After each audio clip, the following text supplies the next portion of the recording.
Have you ever sat in church and thought, what on earth is going on here? I mean, you show up expecting to find spiritual growth. But sometimes, it feels more like you're stuck in a confusing maze of rituals, fundraising campaigns, and unanswered questions. Don't get me wrong, I love my faith. But as someone who genuinely cares, I can't help but wonder, are we missing the point? Today, I'm going to talk about some of the things that make people, not just me, but so many others, start to question the church and their faith. And trust me, I'm not here to bash Christianity or turn atheist. I'm here because I believe in asking tough questions to help us grow. Let's dive in. Materialism and secular success. You know what really gets to me? The money talk. I once attended a service where 80% of the time, yes, I was counting, was spent asking for money. Tithes, offerings, pledges, special funds. It felt more like I was sitting at a corporate fundraiser than in a place of worship. And there I was, broke, thinking, why am I even here? Wouldn't it make more sense to go to the market, make some sales, and just wire the church my earnings? At least then, I'd feel productive. Here's the thing, I get it. Churches need resources to function. But when money becomes the main message, don't you think we are missing the heart of what church is supposed to be about? And that's not the only thing that feels off sometimes. Let's talk about the rituals. Overemphasis on rituals over relationship. Oh, the rituals. Stand up, sit down, bow your head, repeat after me. It's like a spiritual aerobics class. But here's the thing, after a while, I noticed I wasn't feeling any closer to God. It was just emotions.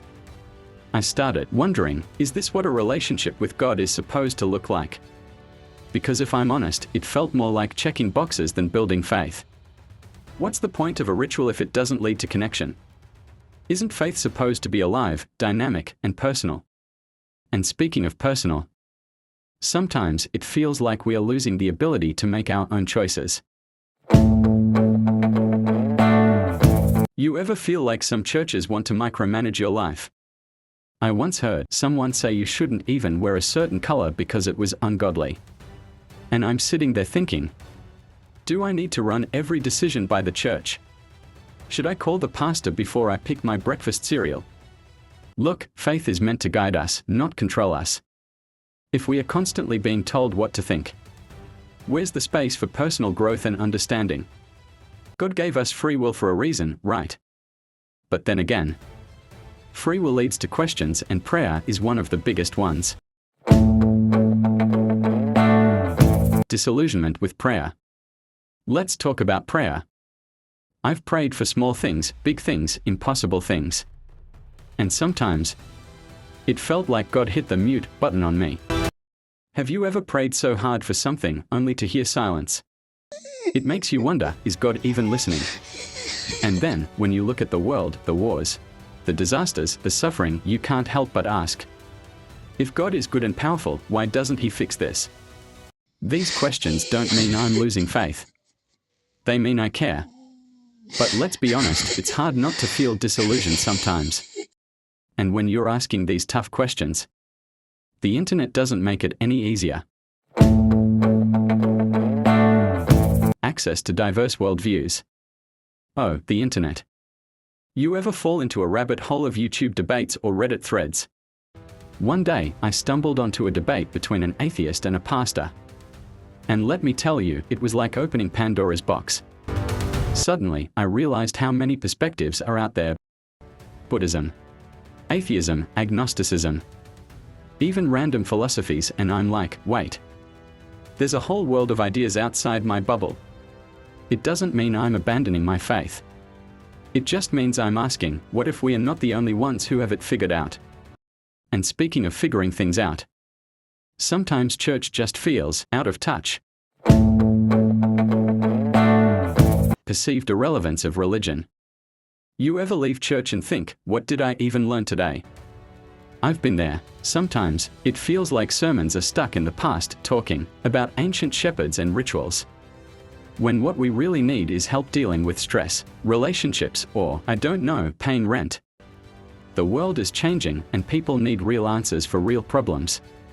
If the church doesn't evolve to meet people where they are, isn't it losing its purpose? But sometimes it's not the sermons that push people away, it's the people themselves. Negative personal experiences. One of the hardest things for me was experiencing church hurt. I once opened up to someone I trusted, sharing something deeply personal. By the next Sunday, it felt like the whole church knew. And I thought, did I just join a prayer group or a gossip circle? It's hard to stay connected to faith when the very place that's supposed to uplift you is the one tearing you down. And I know I'm not the only one who's felt this.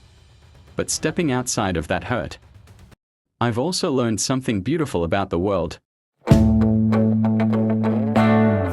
Globalization and religious pluralism. Traveling and meeting people from other cultures really changed me. I met Muslims, Hindus, atheists, people who were kind, compassionate, and joyful without being Christians.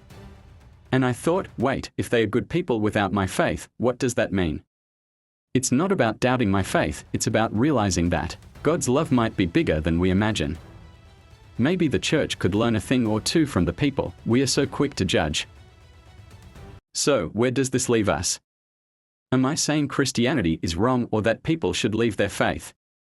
No. What I'm saying is that we need to do better. As Christians, we need to ask tough questions, face uncomfortable truths, and focus on what really matters: loving God, loving people, and living out the message of Christ. If you've ever felt this way, don't let it push you away from faith. Let it push you deeper into seeking truth, deeper into understanding, and deeper into being the kind of church that Jesus would actually recognize. So, let's start the conversation. What's been your experience? Share your thoughts in the comments and let's figure this out together. Because faith isn't about being perfect, it's about growing, questioning, and loving. See you in the next one.